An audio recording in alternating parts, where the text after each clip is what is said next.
and welcome to the Big 12 Mafia Holy Rivals Show. I'm your host, Nathan Bomber Brown. With me are my two key contributors. We got Immaculate View and the Moen Sports, which is now the Moen Show. We keep having branding changes going on over at Moen Incorporated. And we're very glad that you're here with us tonight. We apologize for not being with you yesterday, but I had some family commitments and we had some other scheduling conflicts, so we just decided we'd push it to Wednesday. So we think we have a good little bit of content for you tonight. And we look forward to having a good show. Before we get started, and I turn some time over to Moen and Immaculate, let me get some business out of the way. First of all, I want to say thank you to everybody for being here tonight with us on a Wednesday. If you're new to the channel, please subscribe. Turn on your notifications on both YouTube and on Twitter. Our names are listed underneath our faces on these different screens, and so I would recommend you look us up on Twitter and turn on your notifications for all of our tweets, and also on YouTube, turn on your notifications for our YouTube shows, both Big 12 Mafia and the Holy Rivals. On top of that, please leave us a comment or suggestion. Let us know how we can improve the show. Become a part of the family, because what matters to you matters to us, and we very much value your time being here, and we don't take it for granted. At the same time, if you'd like to become a paid member of the channel, let me share my screen. Since I'm an illiterate idiot and can't seem to figure out how to make the video work that Moen made for me, I'll just share it for everybody here. Just go to the Big 12 Mafia Show page and hit this join button. And when you do that, it'll bring up the different options you can subscribe or be a paid member to. Each one of those have different benefits and things that come with it. I sent out my first set of rally towels to everybody who is a founder member. I think there is still one address I'm looking for from Sooner Lemon. As soon as I get his, I'll be 100% complete. So if you want to be a paid member and you'd like to be a founder and get one of those rally towels, here's one of them right back here. So you can see what they look like. It has my logo on it and my hashtag. Then feel free to hit me up in a DM in Twitter, or you can send me an email, bigxiimafia@gmail.com. All right, we got all that business out of the way. Let's first do welcome to you guys. How was you guys' weekend, and kind of catch us up on what you guys have had going the last several days since we last met. Well, my weekend was great. Ohio State won. Michigan continued its downfall.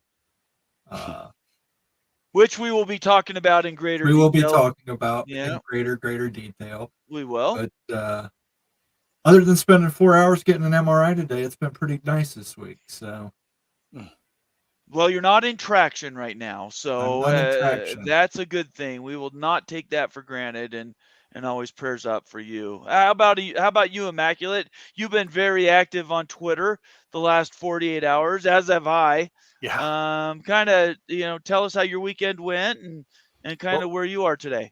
It's so much has seemingly happened since the weekend. I mean, just making sure this weekend was the Iowa-Minnesota game, right? Like, yes. So much has happened since then. And we got Tony in the chat reminding me, I'm sure. Right, but, right. That was a little bit of a downer watching that. But to me, the bigger downer was the whole game and the offense of the whole game versus the one play at the end. Right.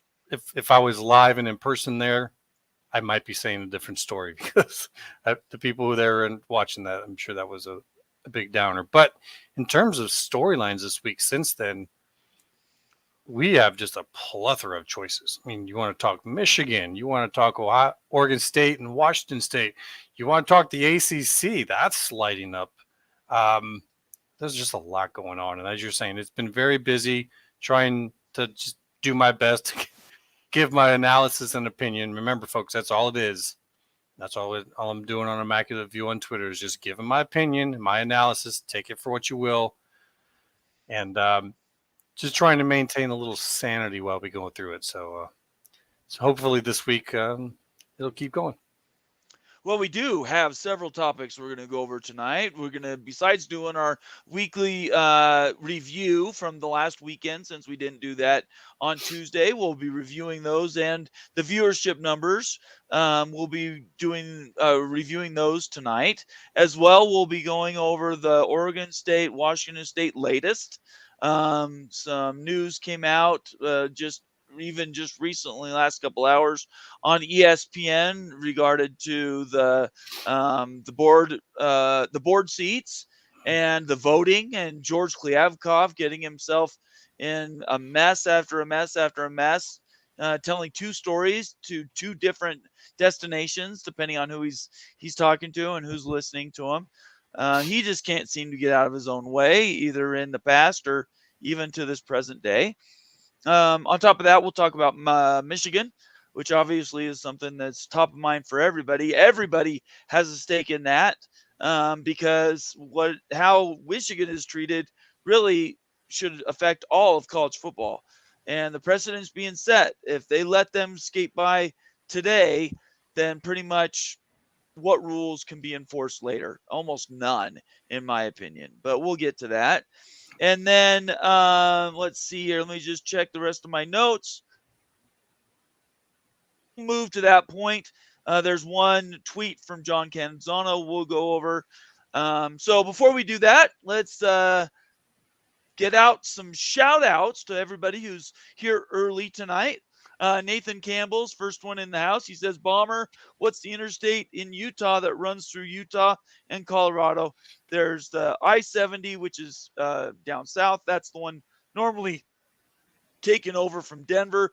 And then there's one that touches up through Wyoming and coming out of Colorado. That's I-80, and that's on the north end. Not sure which one you're looking for, but those are the two that go east-west. David Hackett says, hello, everyone.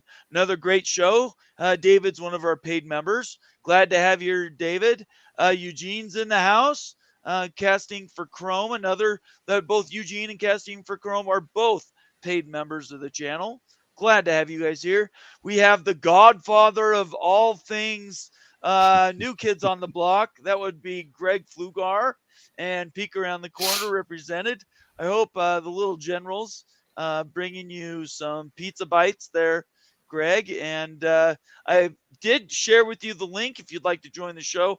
You always obviously have an open invite. I don't think you will probably do that, but Ute isn't going to be with us tonight, so you're welcome to take his seat if you'd like to join us. We're definitely going to be talking Michigan, so come and represent Minnesota, and let's see if we can put some teeth into the bite around Michigan's throat. Let's see here. Who else we got just in the door? Again, Eugene, Casting for Chrome, I've already mentioned. OPD Don, good to see you, OPD Don. And Glenn Lumens in the house or in Oregon today. The Philippines next week. Glenn is also one of our paid members. Let's see here. Stephen G says, hey, Mafia. Hi. Let's see. Sergeant Pickles is in the house from the great PNW. Seattle won. Huskies won. So it was a good weekend for Sergeant Pickles and I. Let's see. Bill G is in the house. Bill, your towel's in the mail. Hopefully you don't wait too long to receive that. If you don't get that in the next 2 days, let me know. And I don't think I got tracking on those, but I would certainly be willing to send you another one to make sure you get yours. Tony Lawson's in the house. He's saying, how was your weekend to Immaculate? I think that's tongue in cheek. A little bit. Let's see. It's me, Candy Morgan. Agree with Monty. I'm not sure what we're agreeing with, Candy. Can you be a little more clear? Monty, I think I know. Okay, well, can you tell me while we're on it? It's probably from when I was over on the Monty show in chat and he decided to talk at me. From weeks ago? No, it was another time recently. Oh. But it was good. I mean, he was respectful. It was cool. Okay. Like I said, he entertains me. It's fun. All right. It went well. It's just we don't agree. Okay. It's me, Candy Morgan. I love that name. Good to see you, Candy. Devil Frog, the original Mafia member, says the Big 12 and TCU saved college football when they beat Michigan at the peak of their cheating scandal. I think I like that. Yes. Thank you, TCU. We can definitely clap for that. Randy Taylor's in the house. He says, just in. Howdy, Randy. And then last comment here from Nathan says, Immaculate Rangers in the D-back start tomorrow night. Can't believe Arizona made it. Yeah, who watches baseball anymore? I don't know. I haven't watched baseball in years. No. So, all right. So it looks like we've made it through everybody that's new to the show or has joined us tonight. All right. Let's jump right into our first topic, since I know we have a lot of people that join us early and want to get their news items at the top of the show. I don't always know what those are going to be from show to show, but today it happens to be Oregon State and Washington State we're going to lead with. And let me bring up that link. Let's see here. So I'm making sure I'm sharing. By the way, when we're going over picks, I'm going to be sharing picks from, and I want to make sure I get his name right. It's Tipsy Jet. He's an OSU fan. He shared and did our picks with us on Friday. He DM'd me those. So we're going to review those tonight. If you want to join us in the future and you'd like to do the same, I'm happy to show everybody's picks. If you want to go through those, we can quickly review them every Tuesday when we do those things. But Jet was the first one to do that and actually send them to me. I know in the past we've had them, and we just weren't doing this part of the process, part of the show. But in the future, just going forward on Fridays, write down your picks, DM them to me before Saturday.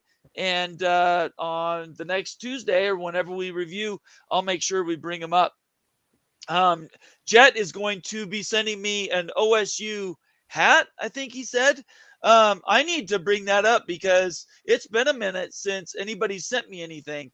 I have this wall behind me. I move stuff around on it. I move hats and helmets and other stuff. Got all kinds of flags that I put up.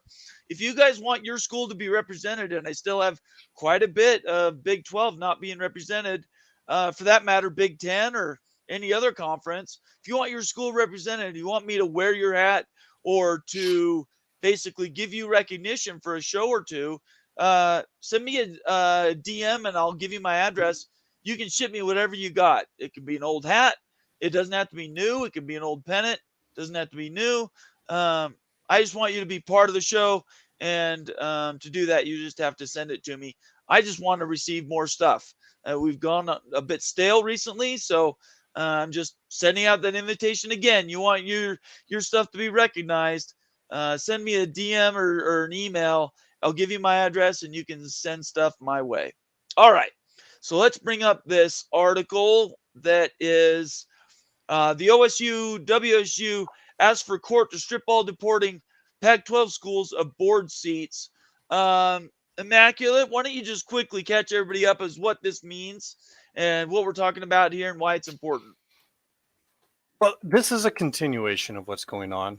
And as you go down through this, you can see that this is a little bit better outlining the argument that these two schools are making as to why they are moving as they are against the conference, because basically they believe that those 10 schools are going to vote to dissolve the conference, and then out of that dissolution there would become a mandatory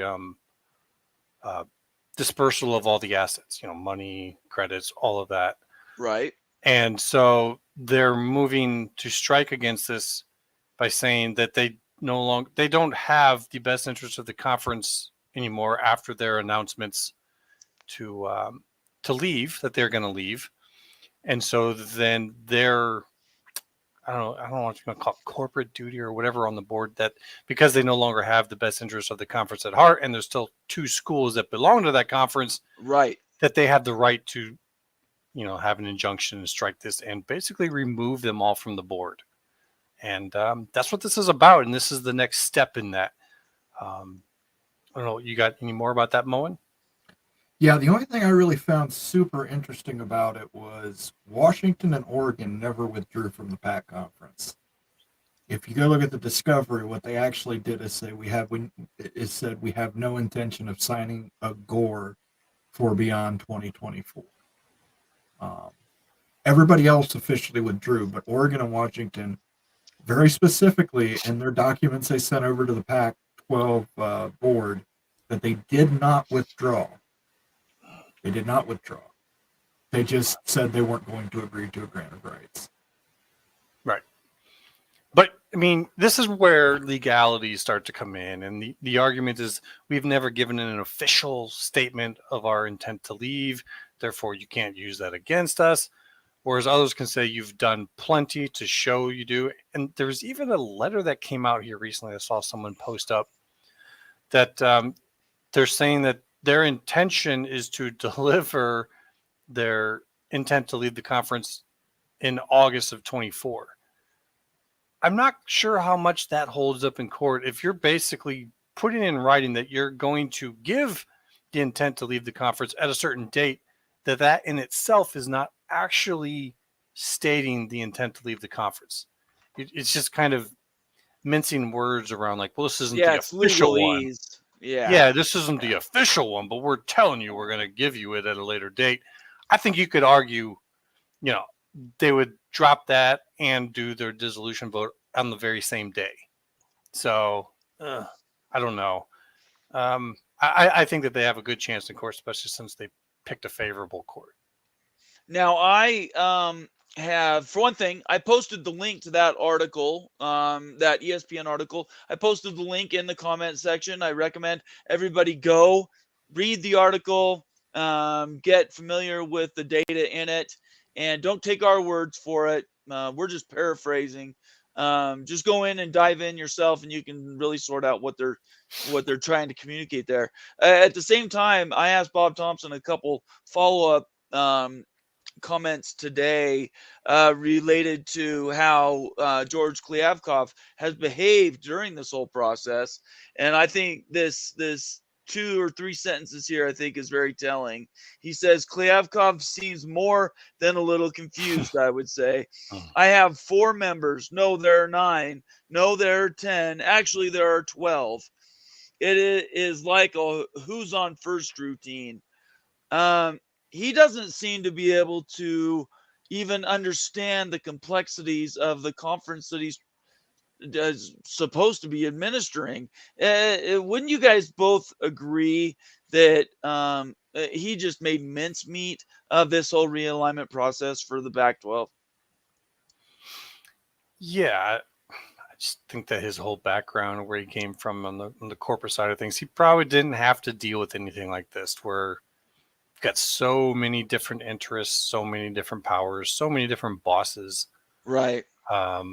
It just kind of seems like every single time he said something, someone else popped up and said, no, that's not right. And so then he'd change his thing, and then another person would speak up. So it doesn't look good for the conference in terms of, since they're the defendant, right, and the person who is solely in charge of that is, kind of all over the place with their comments. Right. I would just say this. The Pac-12, their last 2 hires wanted an out-of-the-box kind of guy. And they got it both times. But you have to remember, even if you can think outside the box, you have to have a fundamental understanding of what's happening in the box. Right. And George Kliavkoff did not have that. Right. And Larry Scott did not have that. So for all their outside-the-box thinking, you still have to have some grounded in reality about your conference. They overvalued the Pac-12 conference when they pushed the Pac-12 network. They should have went in with a partner. If they'd have went in with a partner, they'd still be around today. Right. Comedy of errors. Yep. Just Confederacy of dunces. Yeah, it's just each bad decision kind of compounds the previous one. Mike Smith, who's one of our paid members. Good to see you here, Mike. Good evening. He says, reason why Pac wanted George Klavkov to stop flapping his gums to media, so he went to texting and trying to screw them that way. Lol. I don't think there's any. You could have given him colored crayons and a whiteboard and markers, and he wouldn't be able to communicate. I know he worked for MGM, MGM Entertainment, but he was totally unsuited for the job he currently owns, and I honestly believe he will not ever come close to the role that he currently holds at any future job. Probably just go back into the corporate world. Yeah, he doesn't need to. I'm sure he's got a Yeah, 10, yeah. $20 million payout coming. He's probably good now. Right. Now, Cougar Tracks, who's also one of our paid members, says, like SDSU did with the Mountain West Conference. So that's a little different because SDSU basically did throw down the gauntlet and then didn't, and then did again, all via legal paperwork that was or was not legally binding, depending on who you were talking to in the moment. But the difference is SDSU was trying to force their way into a home, whereas Oregon, Washington et al. Had homes. They had a spot they were going to. This technicality about they didn't declare or whatever the verbiage is, they were officially leaving the conference, I think is all verbiage that is legalese that may or may not stand up in court. We won't know probably for a while, but certainly it's walking a very fine line between what's enforceable and what's real from instance to instance. Let's see here. Let me get, by the way, if you want to be part of the show, feel free to leave a comment in the general comment section.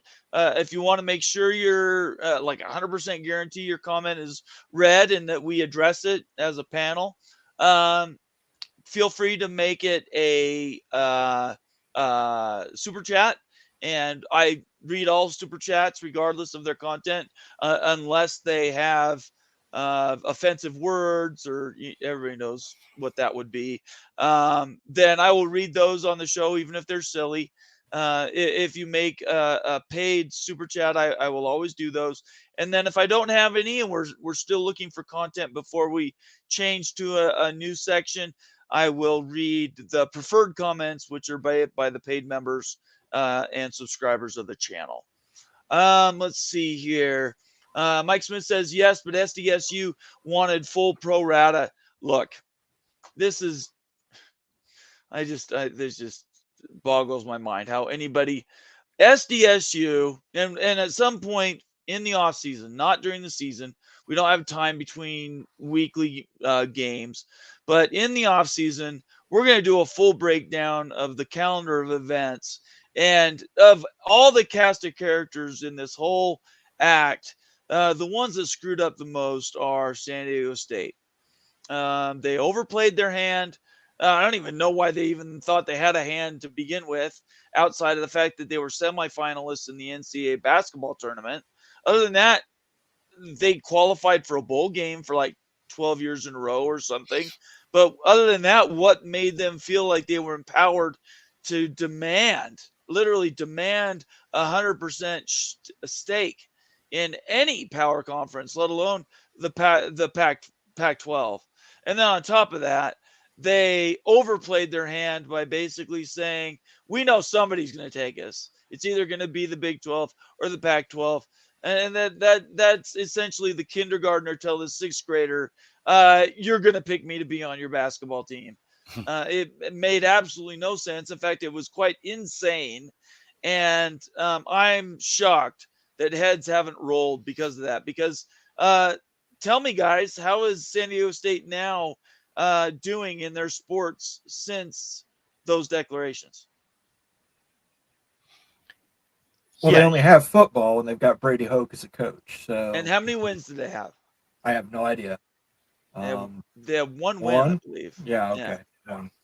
So does that seem like a strong program to be No, but demanding they things? were demanding it based on their success in the basketball tournament. Yeah, but you're demanding football based Right. on I basketball understand that. I worth. understand that. But that's where Yeah, they were getting. They thought this is our best shot. right, Let's right, shoot our shot on the heels of that, and it just didn't work. right. Yeah, I think they really wanted to be on the same level as those other California schools. Whether that's realistic or not, can't always count on people in such positions to have a realistic perspective.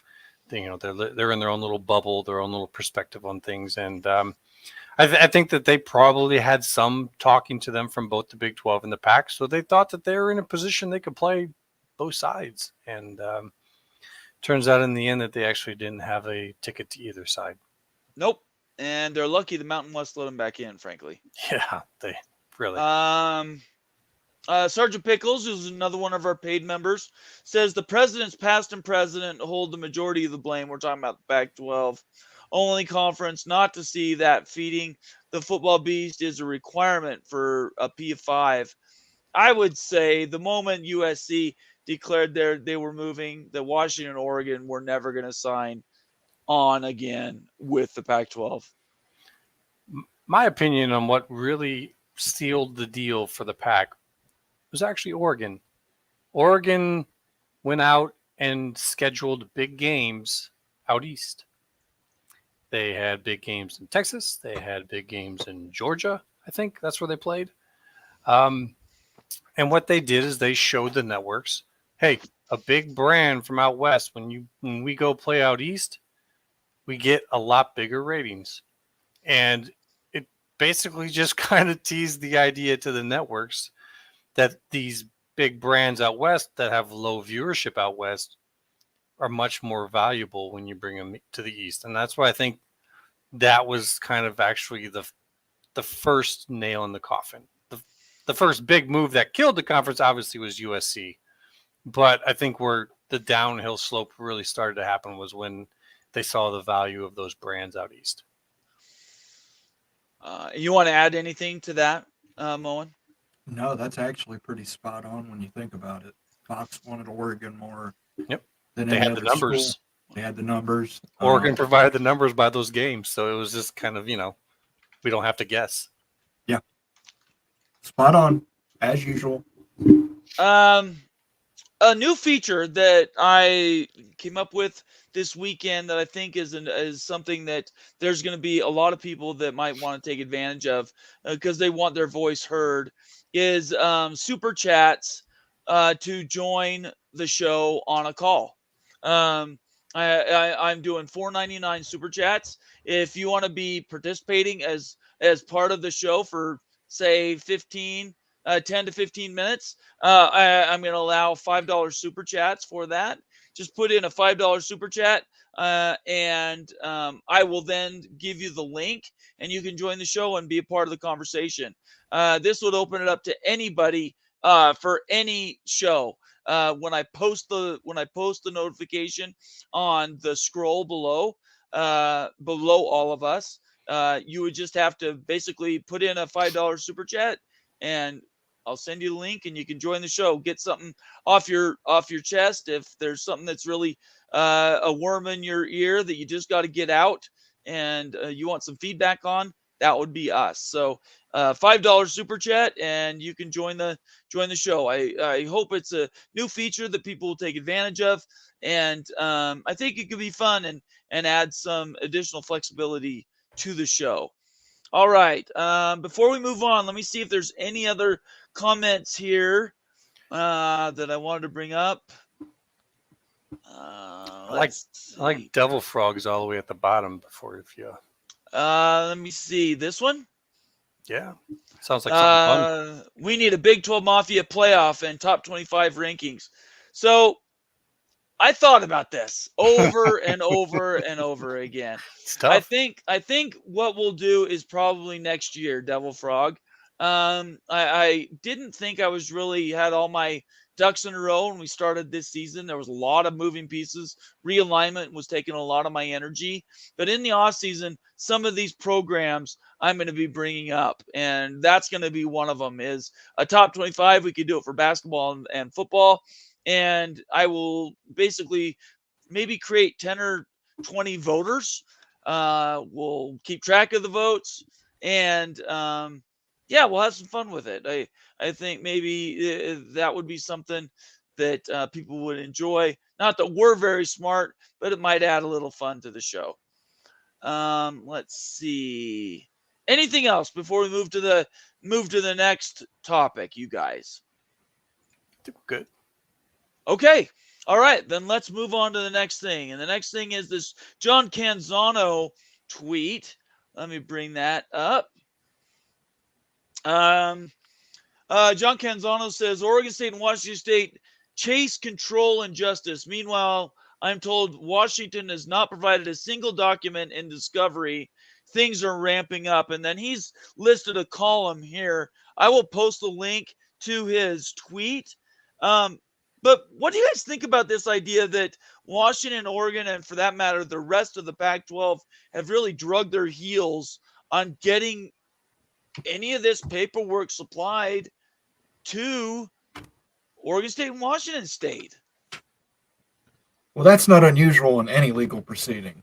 You're not going to make it easier for the other side to sue you. Yeah.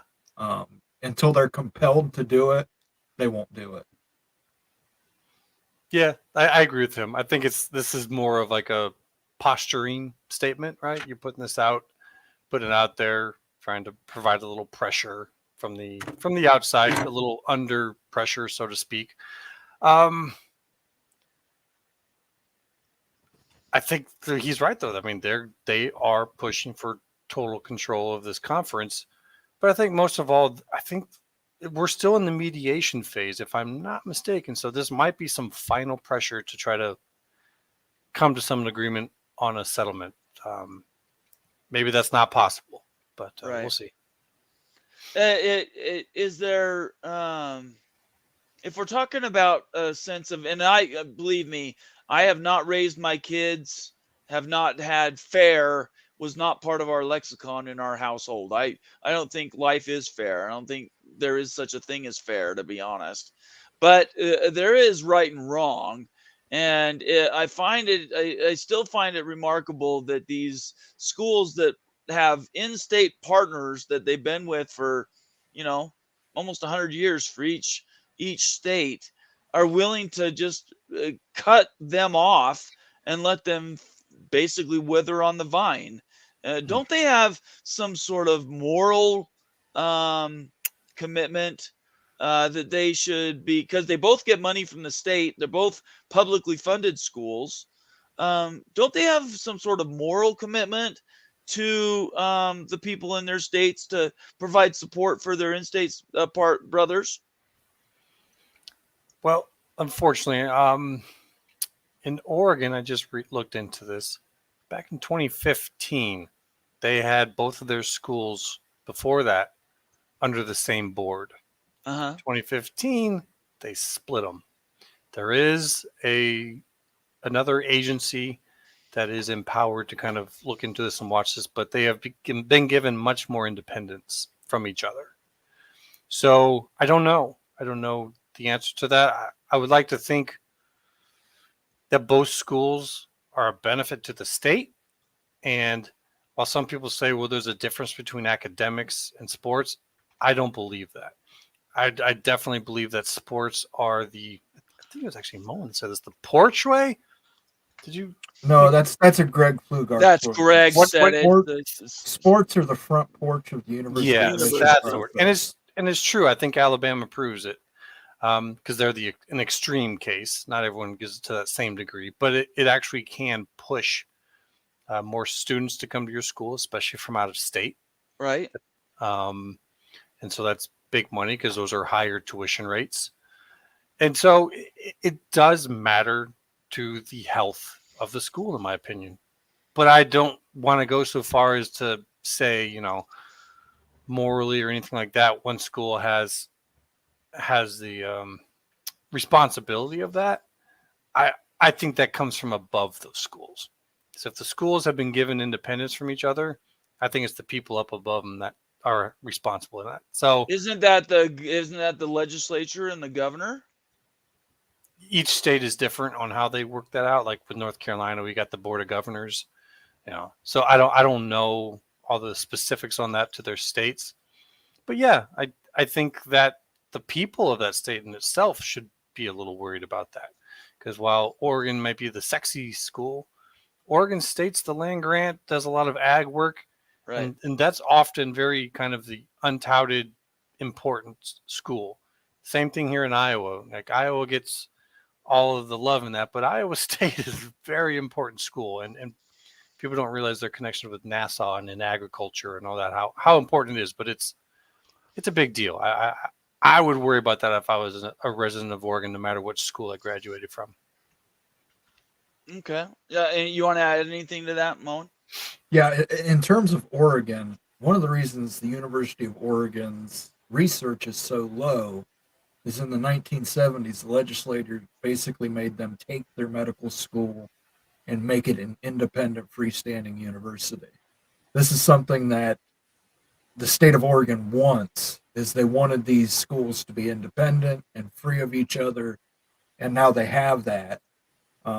So you got to that falls back on the legislator and the governor as well, that they did that. All right, very fair.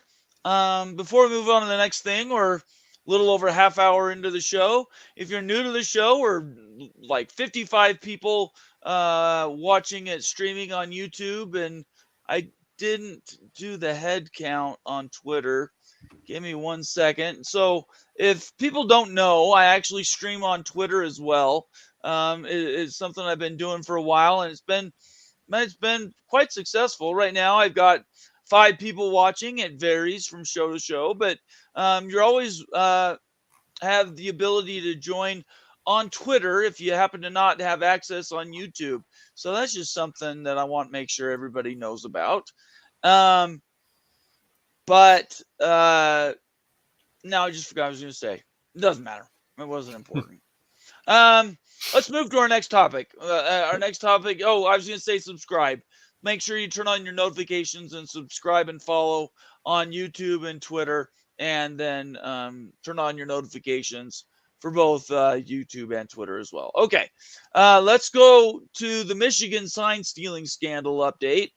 And this is where I turn over as much time as he wants to Moen to kind of get us caught up. I will bring up the reference for the articles so people know what we're actually referencing and what we're talking about. And then we'll go to that point, Moen. So why don't you catch everybody up and where we are with that right now? As of right now, at whatever time it is, 8:37 Eastern Standard Time, the latest news is an investigative firm provided the NCAA and the Big Ten Conference with files they found on Michigan's computers, video footage of signals apparently, and it was accessed by multiple Michigan coaches and assistants. A lot of these kids that were going to the game were Michigan interns.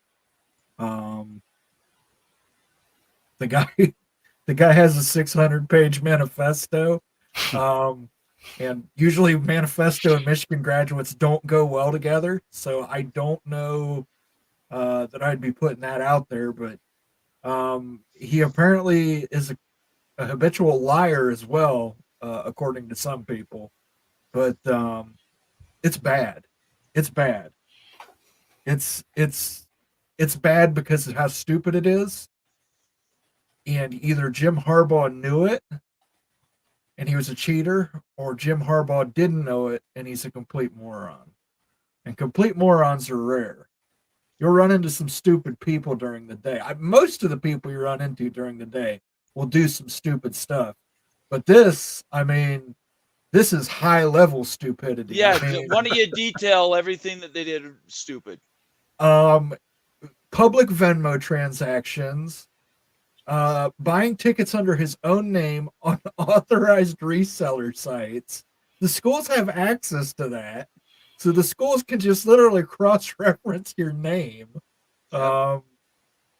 In addition to the Venmo payments, he puts things in there like GA, okay. Jay Harbaugh, the son of Jim Harbaugh, apparently sent him a Venmo payment that just said okay. And it was like several $100s, I believe. It's in the Sports Illustrated article on it, which there's been two great articles today. You really need to read. The Sports Illustrated one is a real deep dive on this gentleman. It's Connor Stallions. The Washington Post one is the one that just broke with the news of this investigative firm. But I do want to bring up something because I was getting into an argument with another gentleman on Twitter right before the show. Saw that. As I'm apt to do. John Bacon was on the Columbus Morning Show here with Bobby Carpenter today. Tell everybody who John Bacon is. John U. Bacon is an author who wrote a book about the University of Michigan, Michigan journalist graduate, good friends with Jim Harbaugh, has helped write books with him. Basically, he came on the radio and said, I guarantee that it's this guy. Former Michigan Regent, hates Jim Harbaugh, absolutely stopped him from getting the Vikings.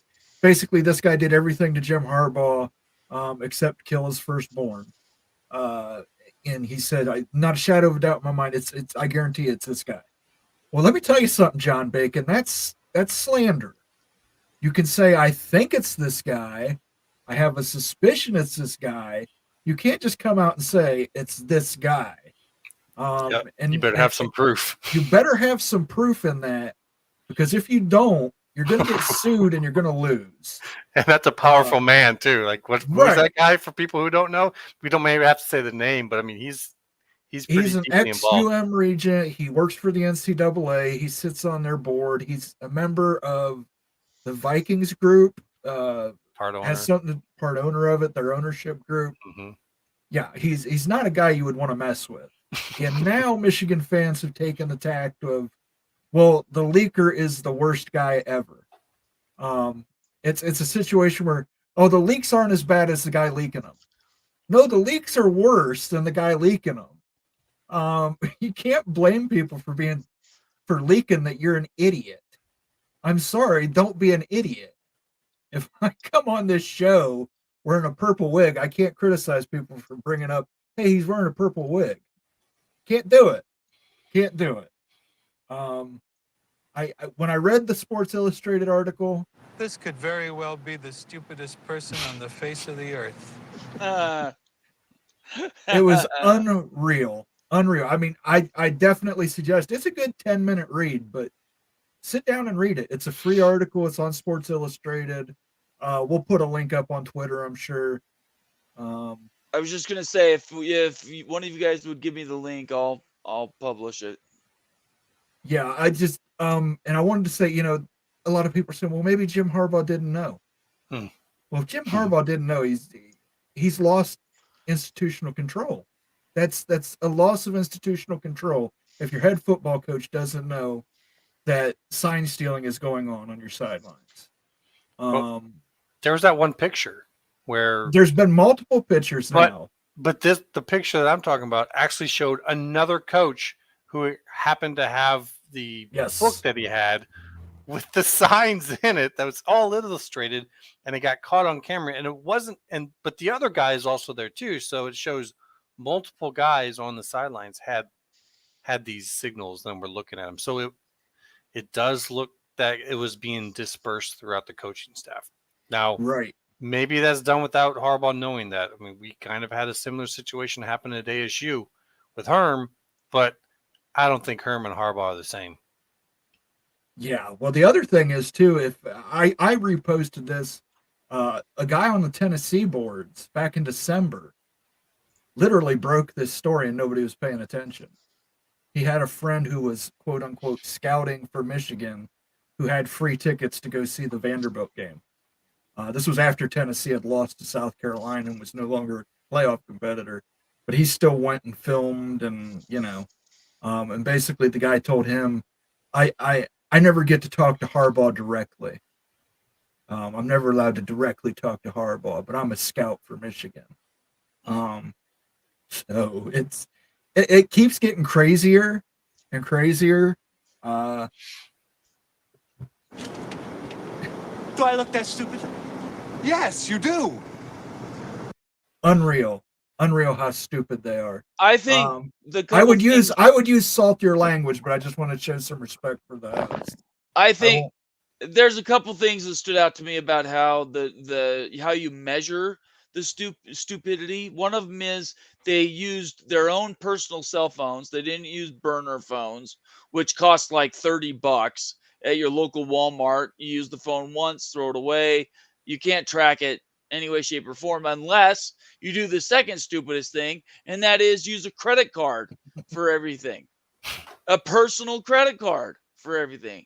So uh, now the three of us all, I think, agree that the chances that anything substantial happens to Michigan is very small to almost nil.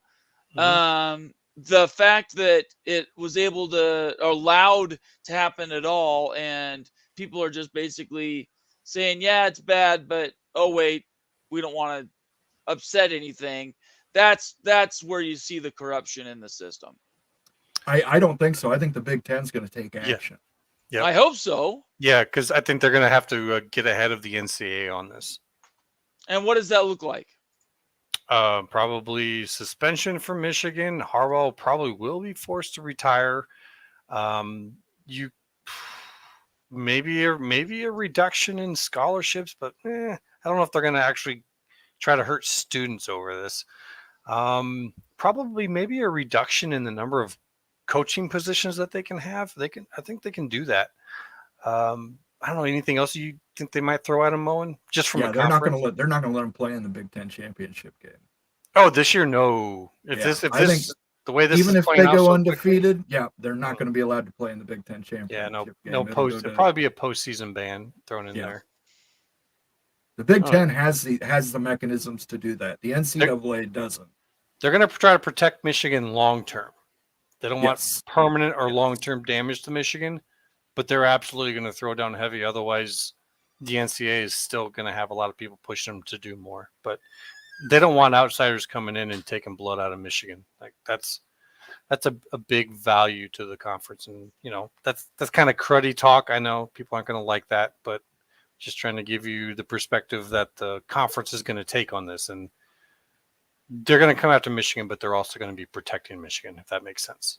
Right. I think the most the NCAA is going to do is vacate wins. Okay. Yeah, I don't know. I would love to see it. It's one thing to destroy a program like SMU that, outside of having Eric Dickerson and very fast cars, really weren't nationally. They were regionally relevant. Nationally, you could argue one way or the other. But Michigan is a blue blood. It's the winningest program in history. If they, outside of vacating wins, if they actually get, for instance, they don't get added to the college football playoff this year, that's what I would count as a marked punishment. Oh, yeah. And I don't see that happening. I can't see the Big Ten allowing them to represent the Big Ten in this way. Like Well, that's we'll also see, I guess. protecting the conference's image. I mean, Right. if they allow that, that's right. And pretty this thing keeps snowballing. Imagine how crazy it is today on Wednesday. Yeah. You know how Right. crazy it's going to be on Friday? Look at all this stuff that we keep getting coming out. Right. By That's the why I time call this it is all the- said and done, it's Well, I guess This is a public show trial. This is a trial on public opinion. So this is going towards a settlement to some degree. right. This is never going to go into trial. They've had so much get blown up in public, like they're throwing out their evidence that they'd use, in trial. And so, not that there would be a trial per se, but like a hearing or whatever. So I think they just keep throwing this event, and it almost looks like two different sides are throwing information at us. And we've got the folks who want to take them down, and then we have the folks that are trying to deflect a little bit. So it's kind of hard to fully tell who's doing what, but this feels like a trial in public right now. I guess we'll have to see. I would love, like I said, I would love for that to be the case. I just don't have any faith that the system isn't so corrupt that they'll be protected. But maybe I'll be surprised. I hope so. I hope I am surprised. I certainly understand cynicism. Yeah, cynicism is a kind word. Anyway, all right. Do you guys want anything else you want to say about that? Let me check. Let's check. I do have a super chat, but I wanted to make sure we closed out this topic before we got to it. Check for other comments that basically we didn't talk about. I didn't mark anything that was special. Here's an interesting from Bill G, who's one of our paid members. He says Bob Stutz comments on the scandal. If it's true, oh, absolutely, that's ridiculous. Listen, everybody acts like it happens all the time. No, it doesn't. I've never heard that in all my years of football. Yeah. I think doesn't it go under the lines of gamesmanship? There's a difference between industrialized cheating, like in what the Astros did, where they're banging on garbage drums and doing some of the things to communicate, versus the guy stealing from first to second just to be there so he could get the tip off of the catcher's pitch calls. There's different grades and shades, aren't there? Yeah, and this is not to say that this doesn't happen with anyone else, but I'd say that they're probably not doing it with industrial efficiency. Like, right. Not going. Well, it seemed pretty industrial to me. The whole every game layer of cards, people on both sides, like the amount of information they got on all these teams from all across college football, not just in conference. It seems pretty industrialized to me. It did. It was the sophistication, the computers, the AI. There was a ton of investment that went into this. And so it's just kind of wild to think like how much further this went than what anyone else has probably done. Because whatever anyone else has done, it was small enough and light enough to not raise flags. That's what these guys did, is they raised flags. They had people at every game probably wearing Michigan gear. I mean, if you notice at the Liberty game, the coach was questioning that there was people in Michigan clothing at the 50-yard line across from their field. And that's just Liberty. But, it's probably someone doing a little joke wearing Michigan gear and sitting there. But that's kind of the craze of this now, is like people see that and they send people to check on them. Like, who are you? Right. So it's just, it's changed things. I think people are saying we are definitely going to see electronic communication starting to happen in games now. Bill G says bold ban and show cause.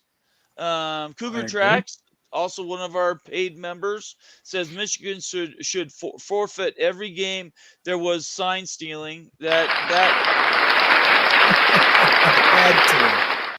number I've heard is upwards of 30 or more games. 3 years, yeah. Yeah. Becky, go Huskies. Good to see you, Rebecca. Says all this can be solved by simply switching to an NFL way of getting plays in already, which is the wireless headphones and mics. It's almost guaranteed now after this. It would definitely solve the problem. Although I think Chip Kelly's still going to do the big boards and the students, and I think he's probably addicted to that, but that would just be my guess. Yeah, I don't know if there's any other comments in here I wanted to get to. C. John had a comment, just making note, by the way. Welcome, C. John. Says, howdy, fellas. Quite a day in college football news. And this is this Michigan story is turning into a whale. That program may look at. I'm not sure. That program might get looked at. Big college football playoffs, NCAA, and other issues. So, and this would go to anybody who's in the top 10, certainly anybody who's currently undefeated. isn't there a competitive balance issue here? If you are somebody that is next up for a slot to get into the Final Four at the end of the year, and Michigan's undefeated, and say Washington's 12-1, don't you think Washington's just going to be clamoring to have that bowl ban instituted this year? Are they conference champion, Washington? They're 12-1, so I guess to me I don't think it matters. But do you the way I you think it say would that, matter. I would think a conference championship of a one-loss team would go over an undefeated non-conference but champion. isn't the Michigan. question not so much about the conference, It's about non-conference? Michigan. It's about Michigan itself. Yeah, I don't think Michigan would be allowed in. Okay, Especially with the news coming out that they scouted SEC teams, right, ACC teams. There's going to be a lot of people in that room making that decision that are going to say, look, we're not allowing Michigan in. right. And if Michigan has a problem with it, don't cheat, don't get caught cheating. In a world of thieves, the worst sin is stupidity. And Michigan committed the worst sin. They were completely stupid about it. Everyone knows what to look for on the Michigan sideline now. We've seen pictures Right. of these books that have the signals. They're going to be checked. They're going to be watched. They're not going to have this. What my question now is, we saw TCU. We saw what happened. And I think that's a game where Michigan didn't have the signals. And They didn't have any. Yeah, they didn't have access to any. And it's not that I think Michigan couldn't beat TCU straight up. It's just they got so used to having that, and it had become habitual that when they didn't have it, they didn't know how to react to something like a crutch. Yeah. right. And so now that they're going to have that taken from them again, how are they going to look the rest of the year? You know, everyone's going to be pouring over this. Every analyst, they're going to be looking at this saying, how does this team look now? Because Michigan's been pretty dominant every single game. The other team barely scores, can't get any offense. Isn't that an indictment reason. without an indictment? If they lose the next 2 or 3 games, or if they win close and teams all of a sudden are scoring more points. Yeah. All of a sudden they go from, say, averaging, I don't know what their average points per game, but it goes from 15 points per game to like 26. Whether they win or lose is sort of side consequence, but the point differential jumps up quite a bit. I think that by itself is a bit of proof that obviously stuff was happening. Anyway, I don't think it matters at this point because I think their goose is cooked. But we had Devil Frog in chat who's saying that they did see some folks at the TCU game trying to, though. So possibly they had some of them, but maybe it got stopped. Yeah, I don't know. Daryl MVB 24 says, I've seen most of the deflection coming from the Michigan fans. Yeah, everybody's saying, oh, everybody does it. I can't remember. I can't even think of all the times I read that today. Well, everybody does it. So because everybody does it, it's not a big thing. Well, show me proof. Show me proof of everybody doing exactly what Michigan did. Right. That's the problem with anybody is getting caught, isn't it? I'm sure there's plenty of Michigan fans that are embarrassed and are being quiet about it. Yeah. It's just, the ones who are talking are the ones who want to, right. Who are like, they see their magical year going away. This is supposed to be the year that they win it all.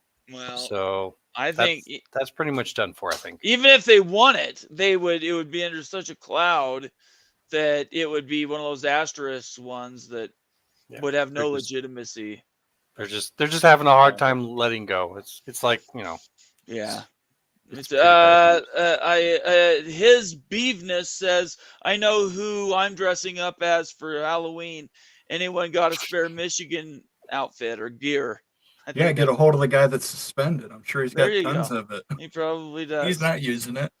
All right. Well, excellent topics, guys. This is a great conversation. Just so everybody knows, we're at now 7 o'clock, top of the hour. That was a fast hour. Wow. We're up to 70 people. If you're new to the channel, please subscribe and follow us on Twitter, and then turn on your notifications so you know when we're putting out tweets and then when our shows are on. The rest of this week, we don't have a show tomorrow unless Moen wants to announce something. We'll talk about that at the end of the show. Yeah, probably not tomorrow, but maybe. Okay. All right. And then we're definitely going to do one Friday. That'll be at 7 Eastern. 7 Eastern on Friday evening. We'll be doing our Pick'em show. All right. Let's move to our next topic here. Let's see. Doing the ACC Before we go, let me get Tony Lawson, who has our $2 super chat. Thank you, Tony. I appreciate you doing that for us. It's always good to have the nice little recognition. $2 doesn't seem a lot to other people, but to us, it means everything, and I really appreciate it. He says, breaking news, Floyd has never been happier. Mo, and you cracked up about that one. I don't know what that. It was towards me. That's the Florida Rosedale is the trophy between Iowa and Minnesota. Oh, and Minnesota won it for the first time in 9 years, I think. Okay. So they're a little happy about it, and I understand. Where's Greg at? I wanted to have him on so we could talk. If anybody didn't catch it live, go back and watch the video on demand of Greg's watch party for that game. Right. The last 15 minutes is solid entertainment. You get all human emotions coming out at that. He's up here, he's down here, he's up here again, but then he's down there again. I was poking at him a little bit. I was there in his chat for a while. Everything Greg does is that description, though. Up, down, up, down. But he was screaming and everything. It was great. It was a good one to watch. I would recommend it for folks who just want to be entertained. If you're not a fan of Greg Flugar for anything else, he's very entertaining with his watch parties in Michigan, and to a lesser extent some Minnesota stuff. Let's see here. There was one other comment I saw. Let me just see if I can grab it really quick. No, I lost it. I normally try to hit the little stars so I don't lose track of them, but every once in a while I'll see one and I just don't click it in time and then it disappears. My brain's not fast enough to catch up to it. So I apologize if you had a good comment and I miss it. It's just I wasn't able to catch it fast enough. All right. That we've run through our topics. Before we do our review of last weekend's picks, you wanted to say something about the ACC? Well, you did just get one more. I did. Opie just put one in. Opie says, Tony Lawson, I see you're 24 and raise you 25 cents. Got him. All right. You guys are doing... These are fantastic inside jokes. At some point, I'd like to read the book that has these jokes associated with them. Anyway, so what did you want to say about the ACC? There's an awful lot of smoke coming out of there, and I'm failing to remember the guy that made a tweet about this, but it got shared with me. Getting a lot of that lately. Appreciate it, folks. And this was basically Philip, or who's the commissioner over there at ACC? Are you talking about the ACC commissioner? Jim Phillips, yeah. Jim Phillips, yeah. Commenting that basically they're set at 18 in order to prepare for the future and protect the conference, and that individual decisions made at the on location at certain universities are completely out of his control. And this is me paraphrasing it. When you actually read the tweet, and I think I have it out there, I have it posted up and I talked about it. It's pretty deadpan, pretty set on the fact that it looks like he knows he's going to lose 3 schools. Now, my big question is if he thinks he's going to lose even more than that, and if Jim Williams is right, and they're actually looking at some other additions as well. But I think that might be waiting right on the edge if this PAC situation gets figured out, closed up. We have a CFP meeting next month, scheduled again in Dallas. The 17th, isn't it, of November? Yeah. Yeah, I think so. And if that one gets the rules passed, it could be, slam dunk right after that. We might see some ACC announcements this year. Because I think, once again, these schools want to be moved and in place by 2026. Moen, do you want to add anything to that? Yeah, I mean, it's interesting that we didn't even talk about it, but Army got added to the AAC as a It's true. football-only member You're right. Mhm. We today. didn't. And that's part of the reason that is because the AAC knows they're going to have to backfill. Right. They're going to Right. lose some schools. So everybody's backfilling. It's the backfill portion of our show where everybody backfills in order Right. to get ready for their losses. Yeah, Yeah. any fans of Army, I apologize. I should have had that on the list to review today. That is not an insignificant story today that came out, that Army, who I believe has been trying to get into the AAC for a while, finally got. Now, this is football only. The other sports, the Olympic sports, are, I believe, I actually don't know where they're going, but we're talking about football only now for the AAC. And this keeps Army relevant, certainly the Army program relevant in college football for the foreseeable future. And there wasn't that long ago that there was some talk between the AAC and Air Force in Colorado State.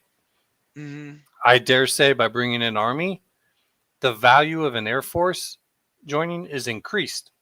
You would now have the entire Commander's Cup within the conference. Right. That move might be a little more worthwhile.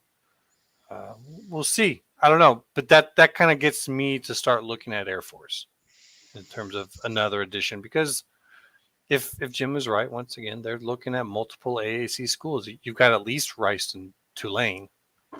So Army, they're talking about maybe bringing in VCU as well for the non-football sports. So I don't think they're done. I think this is just the first step. I'm looking at Air Force and I'm looking at Georgia State for AAC. And I think Air Force is a natural fit because of the of the Commander in Chief's trophy with Navy and now Army. That would be a very strong place for them to play ball, and they also have a lot of cross Eastern areas and time zones coverage with the Air Force Academy. So I think I could see that one happening sooner than later. Maybe when the next contract comes up in 2025 for the Mountain West, that might be the time we see the Air Force Academy move along. That would make it interesting, the whole talk of the Pac-2 in the Mountain West. Right. If they lose two schools, Colorado State and Air Force, that becomes a 10-team conference. So, if they start to slowly bleed out some schools like that, what does that do for their value in that regard? So I don't know. It certainly is two less teams for the Pac-2 to schedule against when they're trying to figure out those 24 and 25 schedules. Right. Very fair. Let's get to a couple other super chats here. Coming in high and heavy now. Cleveland Rocks, who's also a paying member.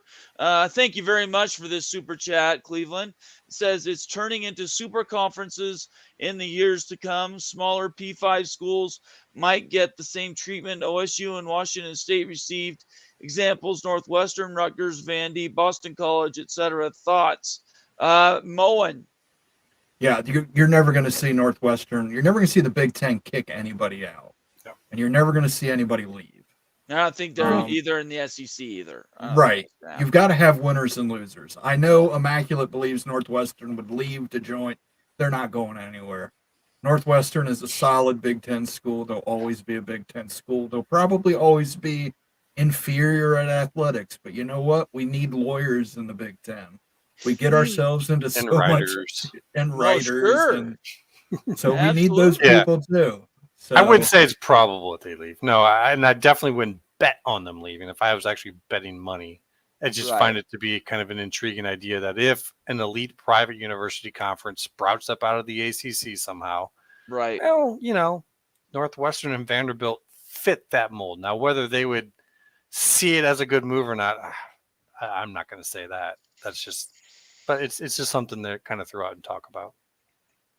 Thank you very much, Cleveland, for your super chat. We really appreciate it. And then, thank you.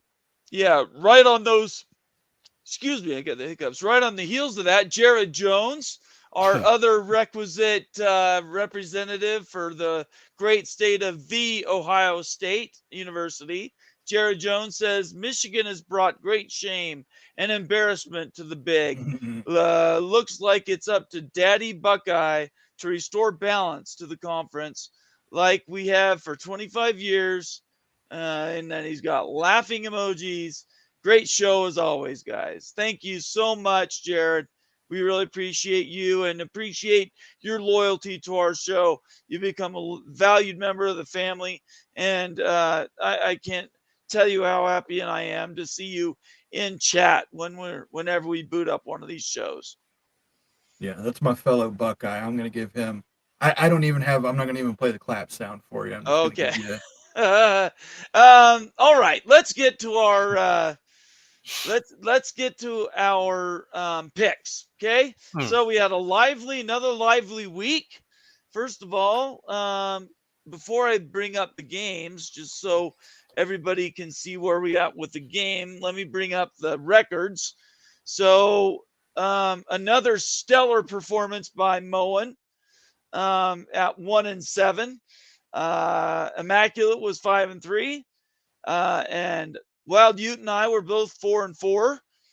And then I was speaking earlier of Jet, who sent me his picks, and I would quickly have to run through these.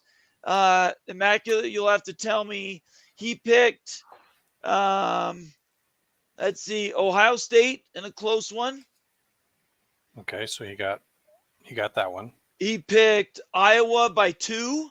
Nope. Not the 2 doesn't matter, but he picked Iowa. 1-1. USC by 21. Wait, you say he picked Ohio State or? He picked Ohio State. Okay, so yep, so he's got that. You got Iowa. You said you. Okay, sorry. I got the 2, so he's 1-1. Okay. USC by 21. So obviously that's a loss. Yep, 1-2. BYU is an outright win. 2-2. Bama. 3-2. And let's see, FSU 4-2. wins but doesn't cover. I don't Yeah, know but what they did both outright. though. Yeah, Yeah. it's just we just Okay. do it. He got it. He's And 4-2. then Clemson.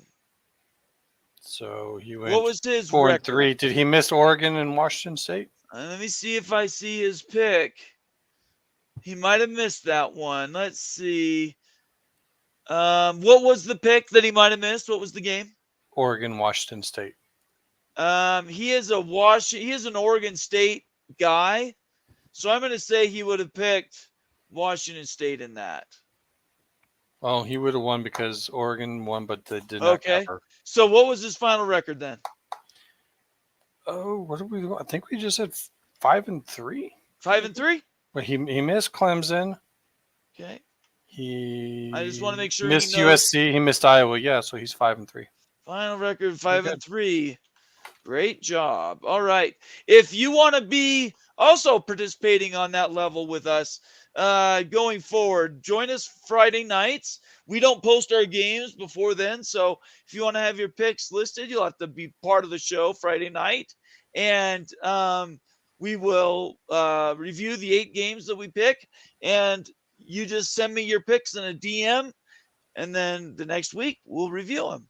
So little fun thing we do here. So anyways, overall records, I didn't lose any ground, but I didn't gain anything.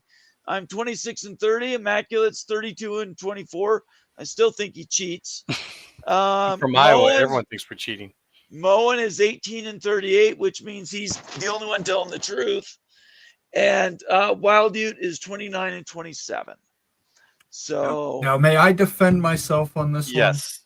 Oh, please do. I know it's coming. I am 1-7 this week, but if you'll remember, I was 1-7 the week before, and I decided to do the opposite of what I would have picked. And by doing the opposite, after that 1-7 week, it got me a 1-7 week. So no more opposites. 7-1. I would have been 7-1. I'd have still been behind in the overall, but I'm just pointing out. I declared that I would do opposites last week, and look what it got me. You'd be 24-31. bad luck. That's all there is to it. Well, you know what? You can pick however you want to pick. Pick to win, pick to lose, pick the opposite day. I don't really care. Just pick to participate. That's all I care about. That's what matters to me. So let's talk about the games. Let me bring up the games that we actually picked, and we'll quickly review them with everybody. Where is that at? I just had that up. Where did I put it? Sorry, I just had that page and it went away. Okay. So, and I can share that screen. All right, here we go. So, the games we picked, and we can quickly run through these. We don't have to linger on any one that doesn't mean anything to any of us. But if there's something you want to talk about on a particular one, just let me know. The first one is Penn State, Ohio State. What do you come away from that, Moen? What are you thinking? Marvin Harrison Jr. is the best wide receiver in college football, and he should be considered for the Heisman Trophy. Everything he does, he makes it look so easy, but when you actually watch the film, it's incredible the way he gets his hips around. He just glides, and he makes it look so effortless. I don't think he gets enough attention. So if and he carried this team this week. Marvin Harrison Jr. carried the team this week. If Marvin Harrison Jr. isn't on the field, they don't win that game. And I think Kyle McCord is a decent quarterback, but Marvin Harrison Jr. actually elevates Kyle McCord. So big win for us, though. James Franklin continues to James Franklin. Yes. So God bless him, and we hope he gets another extension at Penn State. Yeah. That was kind of hard for a lot of people. I think when they were watching, they thought Penn State would be better, but I've just not been that impressed by Penn State's offense. Again, except against Iowa, of course. Somehow they did all right. But I thought they were going to be much better than they've been. Yeah. Ohio State is the number 3 ranked defense in the country right now. Yeah, but they haven't looked good against really anybody, including West Virginia. Penn State, yeah. Yeah. I've thought that they have the number 1 defense. I think that they're kind of like the big brother to Iowa, in my opinion. Right. They've got a better defense and they've got a better offense, but it's in the same proportion as Iowa has. Very fair. Yeah. Okay. Greg isn't here, so I don't know if we need to linger on. Oh, no, this is Iowa. So Minnesota, Iowa, what's your takeaway there, Immaculate? Painful. That was a painful game to watch, as basically all our quarterback had to do was not fumble the ball. Right. They weren't expecting him to do anything fantastic or really get any stats. Just don't fumble the ball. We'll out-punt their offense, and we will work our way down the field with punts. As you saw, we even had the one that was at the 1-yard line, and he found a way to twice fumble the ball and give the Minnesota position to get the points that they got in order to win the game. That's what it came down to. The game at the end of, or the play at the end of the game, that's stealing the show. That's getting all the talk. However someone feels about that call, they can feel about that call. To me, I'm a total game type of person, and Iowa should not have allowed it to come down to the final play like that. And so I put it solely on the quarterback. Why they will not bring in Labas and instead continue with this guy, I don't know. And quite frankly, at this point, I don't really care all that much. It should be embarrassing for every coach on that team, the product that they put out there on offense. It's just it's last ranked in the entire FBS. It's just a sad story. Which is saying something, considering that you're behind Utah, which is crazy. Behind it, yeah, we're behind everybody. Yeah. If they had just a reasonable offense, yeah, they're in the conference championship game, and with Michigan maybe not being able to go to it, I would have loved to see them get a second chance at Penn State again, but probably not going to happen. Let's see here. Jet, who is, I'm sorry, I'm getting names mixed and crossed over, is actually casting for Chrome. That's my bad because people use two different names. He says he picked Oregon, so we went 5-3. Just so everybody knows, we clear that up. But I appreciate participating, casting. I really do. It's been fun to have your picks with us and to review them. All right, I don't have any comments about either of those games. Real quick, I'll just respond to Opie real quick, and he chat if you don't mind. He says, over the years, you've never seen that call made. The funny thing about that call is that was not made on the field. You're talking about the waving fair catch? Yeah, it was made because they were looking to see if he stepped out of bounds. So because it went up to review then said this, this call, that call was not made on the field. And if they hadn't had gone up to look to see if he was stayed in bounds, that play probably would have stood. So it came down to the review of the stepping out of bounds that caused that play to be called that way. Because if they had called it on the field, play would have been stopped. But it never stopped.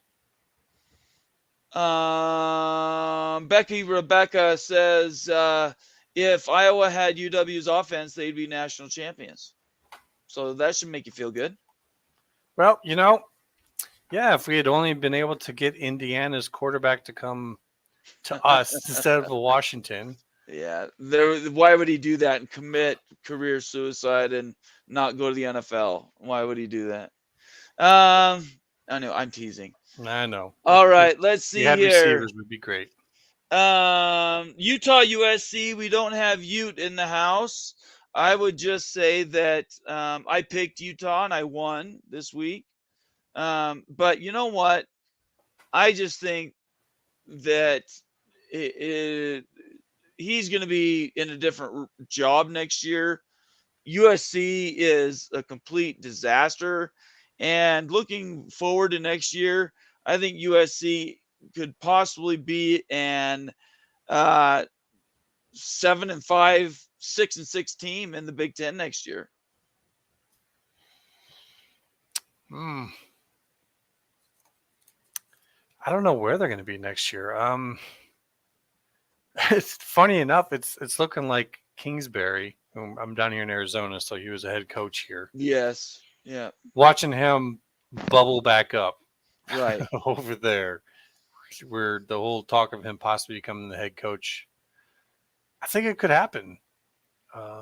I think it will happen. I don't think it's some of the things that were said about the head coach, at the airport. It kind of looks like maybe that was not true.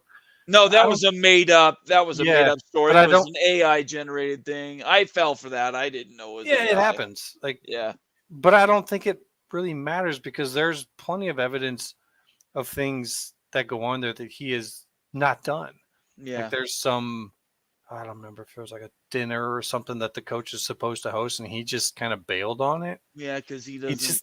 He doesn't seem like he's connected there at all. Because he isn't. He wants to be in the NFL. Yeah. So after this, and if you're going to lose this quarterback to the draft, why would you stay? Yeah. Why would you rebuild again? Especially when it looks like it's a little bit more of a rebuild than we thought. Yep. What do you think, Moan? Well, I don't buy into the Lincoln Riley to the NFL because I don't know that there's any NFL team that wants to hire him. Oh, Chicago. But your Warren will pick him up. He makes great decisions. Yeah, well, I think Warren will probably pick up Harbaugh. Harbaugh to Chicago makes a lot more sense. Okay. I'll give you that. Maybe. So I don't really see where I just don't know that they're going to take a chance on a young OC coming out of college. But we'll see. I mean, they could, but I just don't see it yet. Okay. And I think USC will be fine regardless. They've got tens of millions in NIL money. They'll be fine. Mm-hmm. Yeah, we'll see. It'll be 2024 in a lot of ways is going to set a lot of new benchmarks and a lot of new new ground. Things are going to be done differently going forward for the next however many years 5 years, 3 years, 8 years. There's going to be a period of time here where there's going to be a new normal for a while. And I think USC is going to really pay a price for that new normal. Anyway, let's see. Texas Tech, BYU. I took BYU outright. I was not surprised by this game. BYU wins if they win the turnover margin. It's that simple. They're at home, and we all know about their night games. I've been telling everybody for months about their night games, long before it became the in vogue thing to talk about. I was talking about it. So, yeah. And because of Quint Ewers being out, I think, and everything that BYU has in the mines in Texas, I think they stand a puncher's chance in Austin this weekend. I think they do have a chance. They don't have their quarterback, so we don't really know what Texas is going to look like after a full week with a different quarterback in practice. But I think BYU's got a chance. It's just beware that offensive line. I don't know what's your guys' defensive line look like? Our defensive line's good. Is it good? Okay. Yeah, our defense in that's going to be general the challenge. is good. Yeah. Yeah, it's the offense that's the challenge. So, you guys, any other comments about BYU Texas Tech? Vampires. I think the whole conference is going to be cheering for you guys. They are cheering for us, and I'm glad to have it. I'm not going to turn down the support. Tennessee at Alabama. I have nothing to say about that. Do you guys have anything to say about that game? Now, Alabama looked good in the let us second half. all down. Even though I picked Alabama, even as it was going, I'm like, I'll take the loss on this one if Tennessee beats Alabama at home. That'd be great. Didn't happen. Bama looked good in the second half. Second half was Alabama. Yeah, I think they're probably the best one-loss team out there. Okay. Let's see here. Duke, Florida State. I continue to say Florida State's better than people give them credit, but they might be the most talented team in all of college football, but they are 100% not the best coach team. No, they're not. And what you see here is the way that game went. In the end, they went on talent and on depth. And Duke, in my opinion, is the better coach team by far. And that's the only reason why they stuck with them for a while. But in the end, Florida State just kind of wore on them and then ran away with it. Moen, anything? Who's going to beat them in the ACC? Nobody. Nobody. They should go undefeated and be in the CFP. I think they will. And their game against LSU will probably ensure it that it happens. Yeah.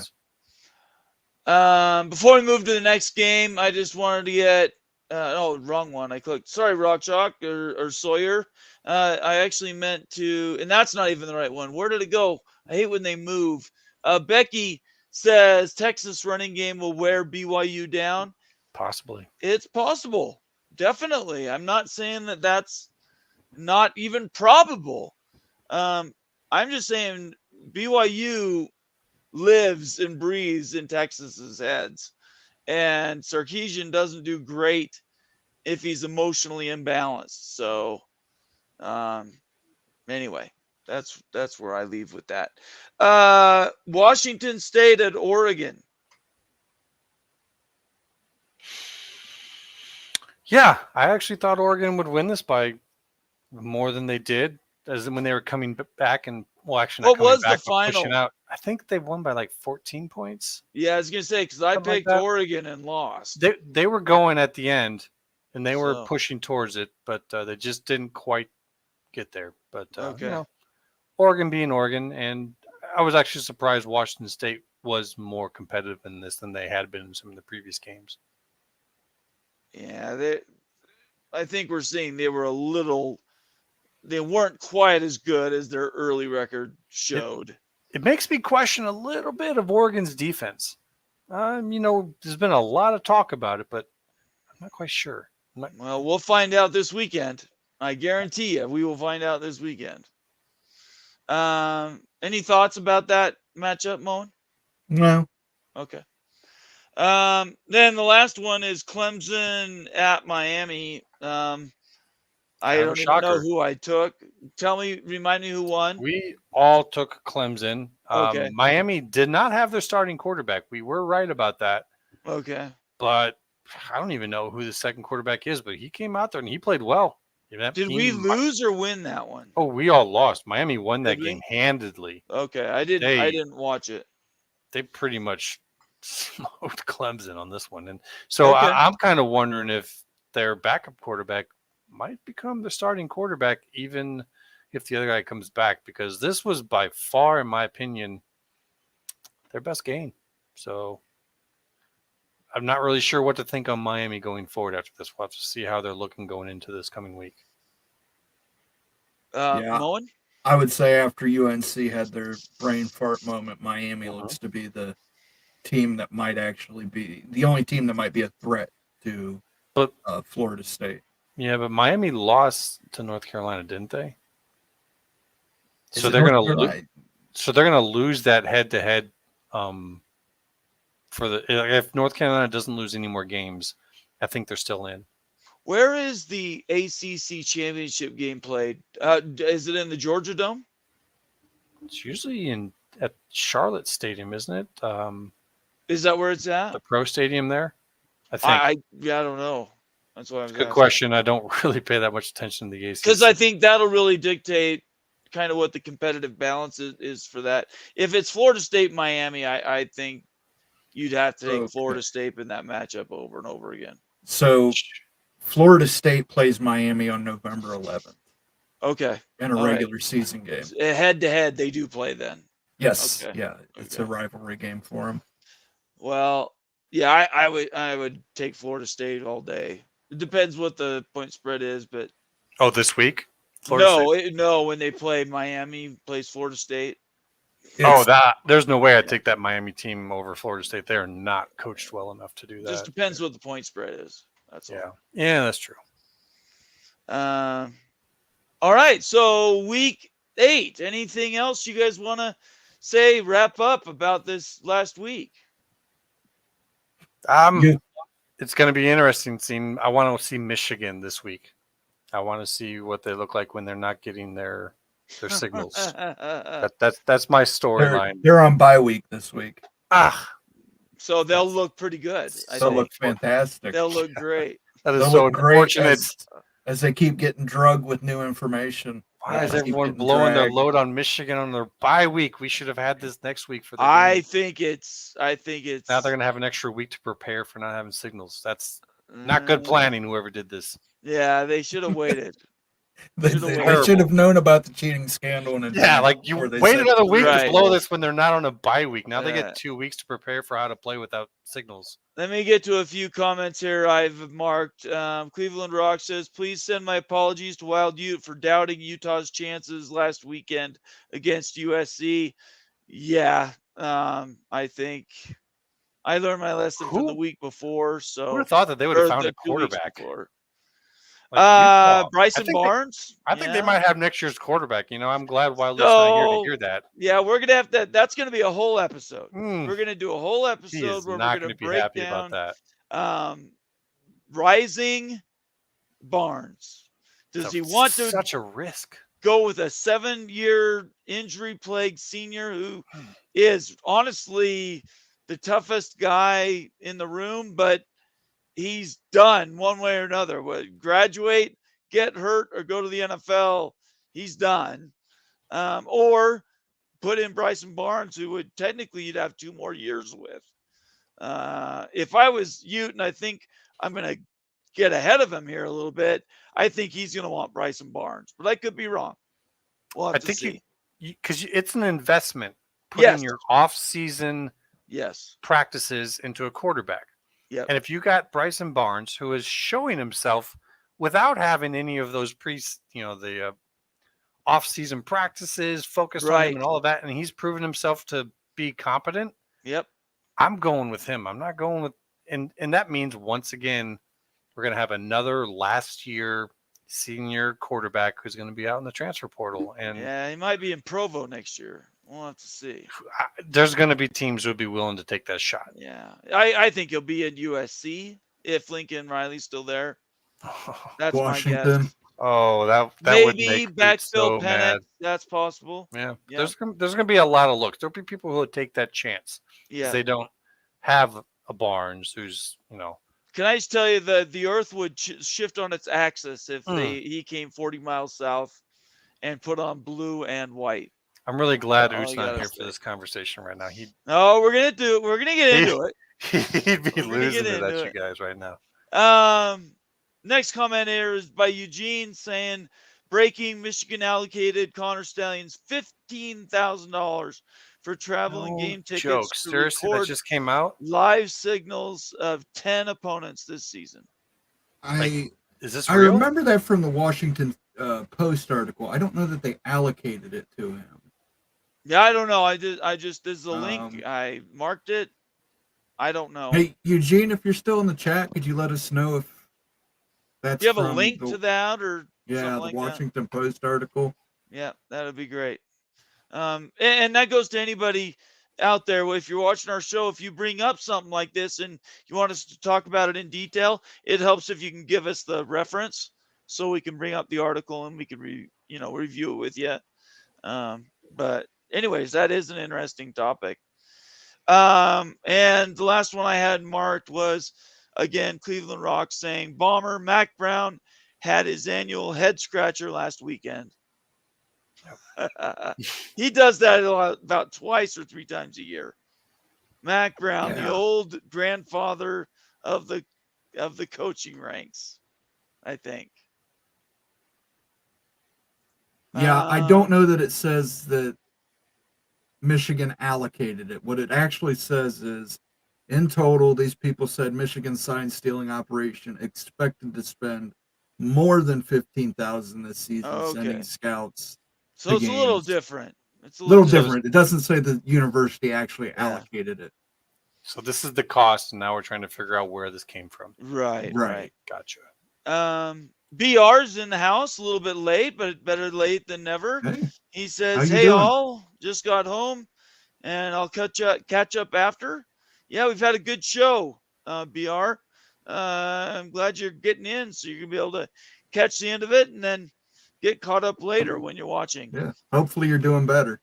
Yes, definitely. Yeah, let us know how you're doing, Ashley. Yeah, I'm glad you brought that up, Moen, because I've forgotten that he'd been in the hospital.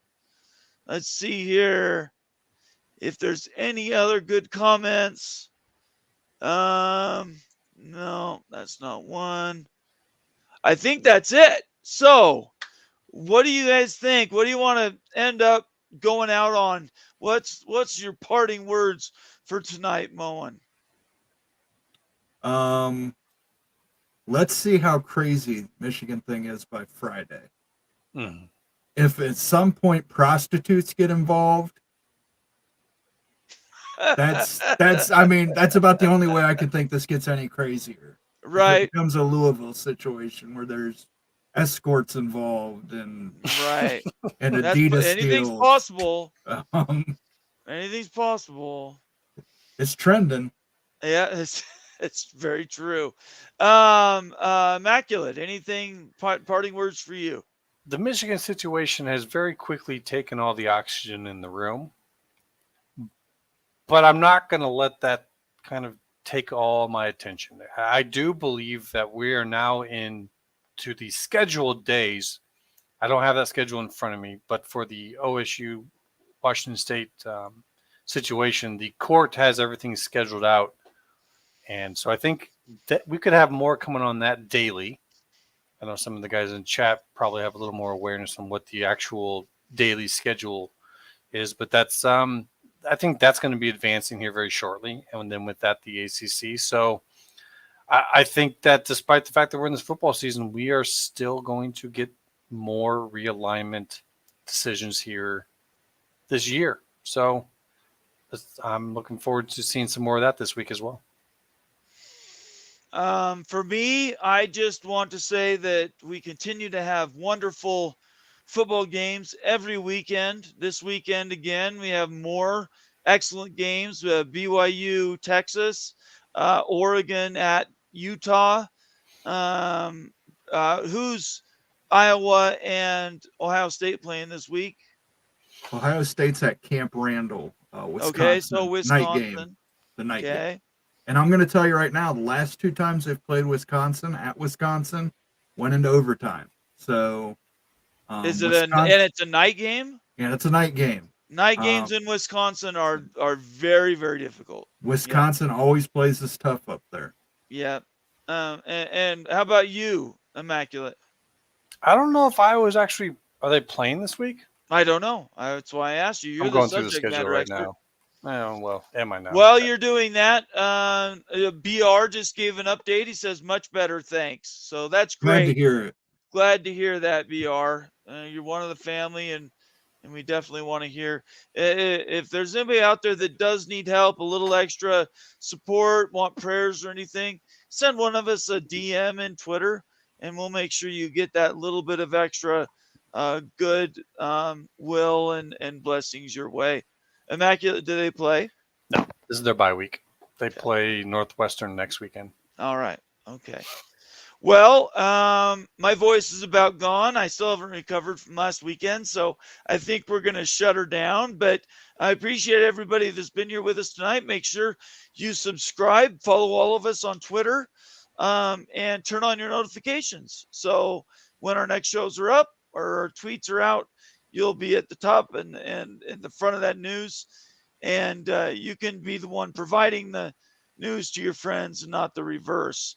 Other than that, I want to say peace out to everybody. Have a great night. And we will talk tomorrow. Everybody stay out of trouble. Bye now. Bye.